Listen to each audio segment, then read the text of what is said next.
আসসালামু আলাইকুম। আজকে ২ দিন ধরে একটা ব্যাপারে খুব মর্মাহত। সেটা হচ্ছে আমরা একদিকে পণ্য বয়কট করতেছি। আরেক দিক থেকে আমার বুকের উপর দিয়ে ট্রেন উঠাই দিচ্ছে।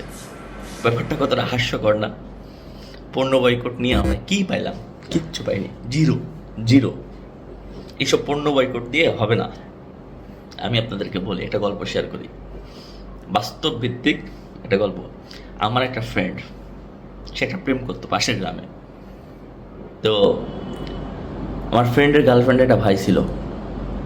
ভাই ওই গ্রামে, ওই পাড়াতে আমার ফ্রেন্ডকে যেখানেই পাবে সেখানেই পিটাবে, এরকম ডিক্লেয়ার দিছিল। এবং আমার ফ্রেন্ড কখনোই ওই তার গার্লফ্রেন্ডের সাথে দেখা করতে যেতে পারতো না। কিন্তু আর একটা মজার ব্যাপার আছে। আমার ফ্রেন্ডের যে গার্লফ্রেন্ডের ভাইয়ের বউ ছিল, বউ আবার খুব মানে আমার ফ্রেন্ড ভক্ত। তো ভাই যখনই দূরে কোথাও যাইতো তখন আস্তে করে আমার ফ্রেন্ডকে ফোন দিত যে তোমার ভাই তো বাসায় নেই, তুমি আসো, তোমার গার্লফ্রেন্ডের সাথে দেখা করো। তো সুন্দর মতো একটা ডেটিং প্লেস দিয়ে দিত। আমার ফ্রেন্ড সুন্দর মতো ডেটিং করে চলে আসতো। তো ব্যাপারটা হচ্ছে এরকম যে আমি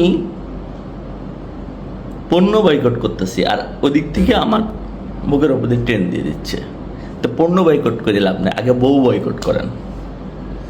আগে আমাদের যে ভারতীয় বীজ এই বাংলাদেশের আনাচে কানাচে ঘুরে বেড়াচ্ছেন, এইটাকে বয়কট করেন।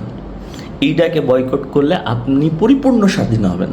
আর এটাকে বয়কট না করলে আপনি ইন্ডিয়ান পণ্য বয়কট করেন, অথবা ইন্ডিয়ান লোকজনকে আপনি আসতে দিয়েন না, বা ইন্ডিয়ান আসার দরকার নাই। তো ইন্ডিয়া যে বীজ বপন করছে না বাংলাদেশে, প্রত্যেকটা গ্রামে প্রত্যেকটা আনাচে কানাচে ইন্ডিয়ান বীজ আছে। এই ইন্ডিয়ান বীজ এই শেকড় থেকে উপড়ান, তবেই কি আপনি সাকসেস হতে পারবেন। তা না হলে দেশের স্বাধীনতা সার্বভৌমত্ব একদম শেষ হয়ে যাবে, বিলীন হয়ে যাবে, কিচ্ছু করতে পারবেন না। আশা করি বুঝছেন। Thank you.